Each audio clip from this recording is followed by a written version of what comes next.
So I have observed the value is -6. So just it is large, I cannot say I'll reject, but have to actually do it scientifically. So we'll write our alpha, degrees of freedom, and look into the table. Since it is a left tail test, we'll look into only the minus k value based on our alpha, and that is the cutoff region. And if you remember the decision making, if your calculated value is below -k, only then you will reject the hypothesis in all the left tail cases. So here I have a case where my calculated value is actually below -k. Therefore, we say H naught is rejected. So what is the meaning of that? That means you are accepting your H1. So your data is producing enough evidence to prove that yes, those who practice yoga, in those cases, the blood pressure is really 120. That is the hypothesis procedure.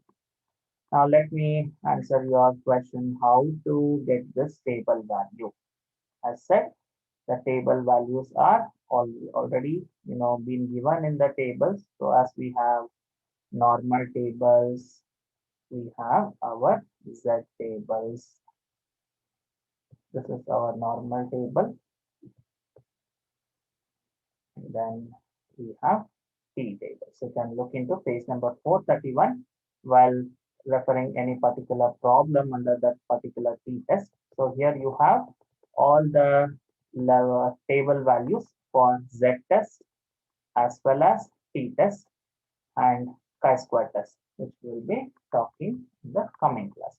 Now you can see how to obtain the table values. Now the first test what we talked today, the first problem was n is equal to 10, and so the degrees of freedom was 10 minus 1, and we had 2%. So this is your degrees of freedom here.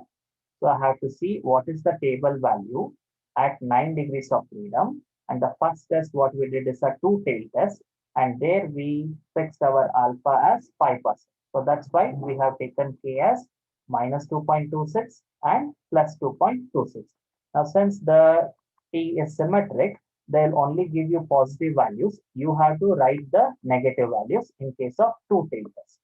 Now the next problem what we looked into was a single tail test. Their n was 17, therefore it is 16 degrees of freedom, but it is a one tail test and it is a left tail test. So it is minus 1.75. So left tail test ಗೆಲ್ಲ ನೀವು minus sign automatic ಆಗಿ assign ಮಾಡಬೇಕು. But table ಯಾವಾಗಲೂ right tail ಮಾತ್ರ values ಕೊಡೋದು. Why? They only giving right tail to avoid the minus sign and confusion. And theoretically, we know that the distribution is symmetric. So if you look into a right tail value, the minus value of that will be exactly on the left tail. Therefore, they are avoiding the confusion and giving you only the right tail values. Now, this is how you see and the table. Now, coming to the question, why 5%? It's not compulsory that you have to stick 5%. Here in this book, they have given only 1%, 5%, but you can have P table values generated for 3%, 6%, 8%, 10%. And you have softwares like Excel or any other statistical software. You have Google Calculator, which gives you the P value for a particular alpha. You can use that. And if you want to solve the same problem, what we have done in case 1, where it was just 9 degrees of freedom. And if you have taken alpha as 1%, then your decision will be based on minus 3.25 and plus 3.25. So if you remember, the calculated value was minus 2. Again, minus 2 is not, below minus 3.25. So you are accepting the hypothesis. So whether it's 5% or 1%, in most of the cases, the decision remains the same. Now, in the examination, to avoid confusion, in most of the cases, we will give you the alpha, conduct the test at 1%, conduct the test as 5%.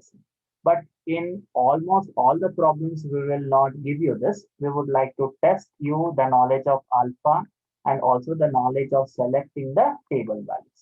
Now, what could happen in your examination is that now, if I say I have first problem, n is equal to 10. So what I do is I will give you several values of the table.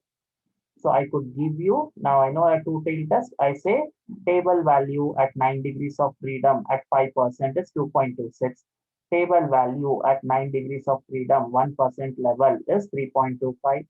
Table value at 10 degrees of freedom, 5%, 2.23. Table value at 1%, I'll give you 3.17. Now, if I have given these four values, you know which values you have to select. You have degrees of freedom 9, therefore definitely 2.23 and 3.17 are not to be selected. And now you have two values, 2.26 or 3.25. Now see what is your alpha. If you have taken alpha as 5%, select this value, make your decision. If you have selected alpha as 1%, then do this decision. Now in the question where alpha is not fixed or not given by our side, again, different table values are given. In that case, out of those several 2 to 3 will be given. Out of those 2 to 3 given values, only one table value will be suitable for that particular problem. Say for that problem, problem number say 1 under t-test, what we just discussed, where degrees of freedom was 9. I might have given 3 values here, but of the 3, only 3.25 is suitable. So you are fixing the alpha because of the known table value.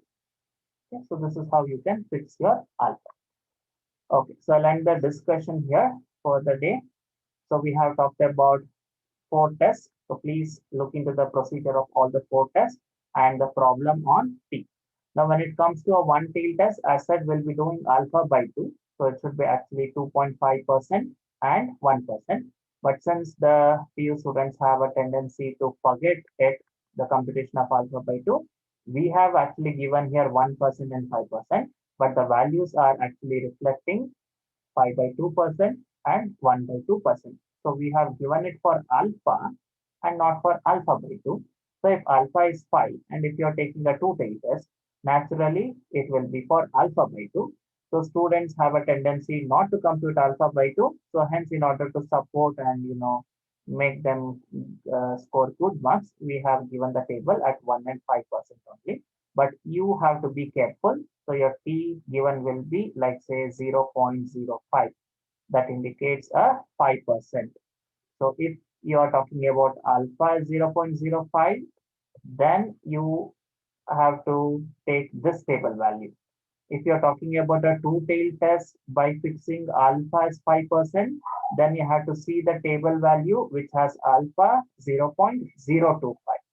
But you're talking about a case where 0.025 is not given, but you have 5% table value given, but it is a two-tailed test. Okay, are you getting this? 0.025 is not given. That is alpha by 2 is not given. Only this is given, but you are doing a two-tailed test. So in that case, how to conclude based on this? Well, take this itself as alpha by 2. Then what happens to your alpha? Your alpha becomes 10%. So fix your alpha as 10% so that the given table value becomes alpha by 2, the table value for alpha by 2, and then you select that table value and give the conclusion. Okay. So we'll look into the question paper problems. So when we look into the question paper problems, we'll see how to select the table value once again, and that will clarify if you have any such confusion. Fine. So I'll stop here. Have any confusions, doubts, can ask. And please do some homework today. Look into 1 or 2 problems on t-test. If not all the t-tests or all the 4 tests what we have discussed, you can actually look into this particular t-test for single mean. There are problems where computations of x bar and s are also revised. Go through it. This is in page number 242. Mark Markolibekadra, second PUC textbook, page number 242. Small sample test and first case of t-test. So go through 2 to 3 problems. Things become very much clear. Fine. So if you have any doubt, you can ask. Else you can log out.